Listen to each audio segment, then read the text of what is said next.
Hi everyone, this is Arcadius and welcome back to Naval. Today we'll be reviewing the second gun layout for Mogami. Now the one that I prefer and I also recommend is the setup with the 155mm or 6.1 inch guns. You get 15 of them and it's pretty much like a Brooklyn or Helena except in a Japanese kind of layout.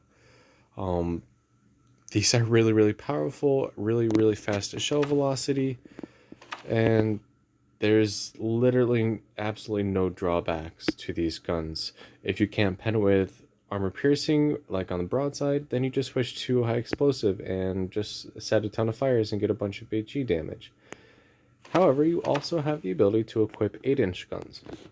Now, these increases your high explosive damage, fire chance, and armor piercing or high explosive armor piercing capability, and increases your total armor piercing damage, but it does decrease your shell velocity quite a bit, as well as a little bit of your rate of fire. And as you can see here, you do lose gun barrels as well. So instead of 3 6-inch guns per turret, you only have 2 8-inch guns, which isn't terrible. My philosophy for the 8-inch guns is that if you want the 8-inch guns, or at least 10 8-inch guns at this tier, you might as well just stick with Miyoko, because you still get the same amount of armament and torpedoes, I guess you could say. But with this one, this is the only Japanese light cruiser that is not something small like Sendai or Kuma. So she is the only one that can really have a definitive impact on the game, in my opinion, in terms of light cruisers. But this is still an option. So we will be using the 8-inch guns, and let's toss her into a game and see what we can do. Alright, and here ourselves a game. 1 carrier, 5 cruisers, and 2 destroyers. No battleship, surprisingly. So in this case, the 6-inch guns would be better because of the faster rate of fire and also the additional shells downrange. If you get a cruiser and even a battleship broadside and you switch to armor piercing, for cruisers alone, they'll pretty much be gone within a few salvos. And then battleships, you can just keep working them over and get a ton of damage. I've gotten like 12,000, 15,000 damage on broadsiding Romneys. It's kind of amazing. Now I do have health buffs and speed buffs applied. Mogami is already a really fast ship, and this also just adds to it. Also, she has pretty decent torpedoes. Torpedo angles, however, are not the best. And then I also want to let you know, if you can look at the bottom of the screen where it shows the readiness of my turrets, you can see how turret 2 cannot superfire over turret 1, which does make sense. And you have to be at this kind of angle in order to use all 3 of your forward mounted turrets. But honestly, you just kind of want to give this kind of angle as well.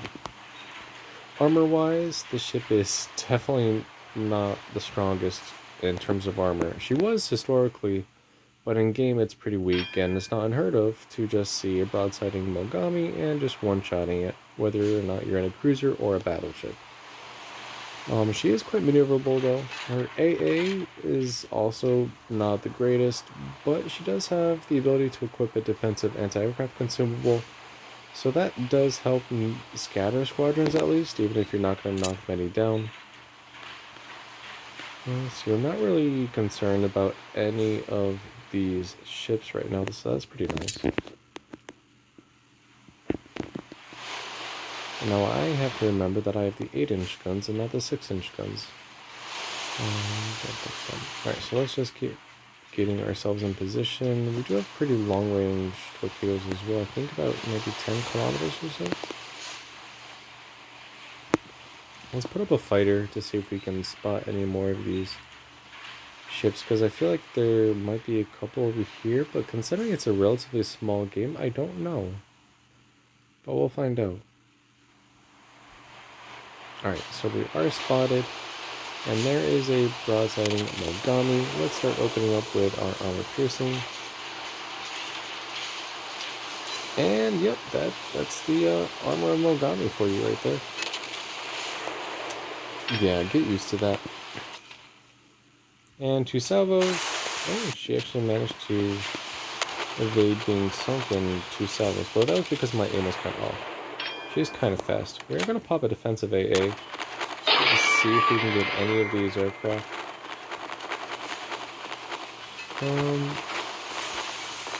Let's see if we can finish off this Udachi, though I don't think my guns are going to turn around quickly enough. Sending some torps for this Fiji as well, but we'll see if they actually are able to do anything. Alright, so our high explosive shells are very powerful in regards to the 8-inch guns. However, I still would recommend using the 155mm guns if you're going to be handling any kind of destroyer. Alright, so we actually were able to knock down 9 aircraft now. So it wasn't a complete waste. Let's see if we can get some work in on this Fiji. Maybe sink her as well. I know I have the Fiji behind me, but I'm giving a good enough angle that I'm not too worried about it. And that was a pretty decent salvo. That was, what, 2 citadels right there? Alright, so the Fiji on my stern is gone. Oh, but there's a Leningrad right there. That's surprising. I didn't even see you there. I'll leave the Fiji to her own devices. Let's see if we can work on this Brooklyn here. Well, I don't think it will be needed. It looks like there's going to be a ram, maybe? Oh, yes, but I was able to get 4 citadels. This ship is actually really, really good at getting citadels. You may get quite a few more citadels with the 6-inch guns, but they will definitely not hurt as much as the 8-inch guns. I'm kind of hoping my secondaries can take on this Leningrad. Mogami and just Japanese cruisers in general have absolutely trash secondaries, but I'm at least hoping they can do a little bit.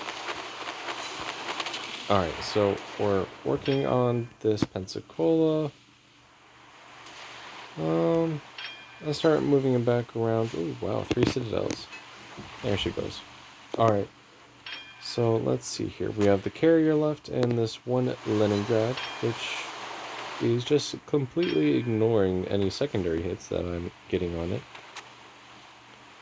So we'll just have to do this the old-fashioned way. Straight through the nose. As we miss. Cool.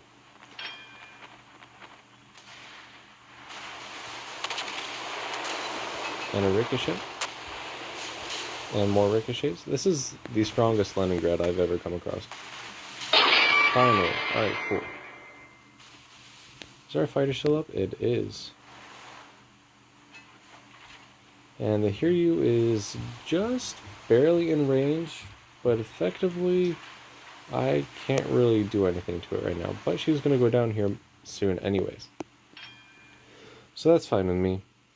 Pretty decent game. We didn't really get a chance to show any of the torpedoes. We did launch some, but they didn't give us any hits.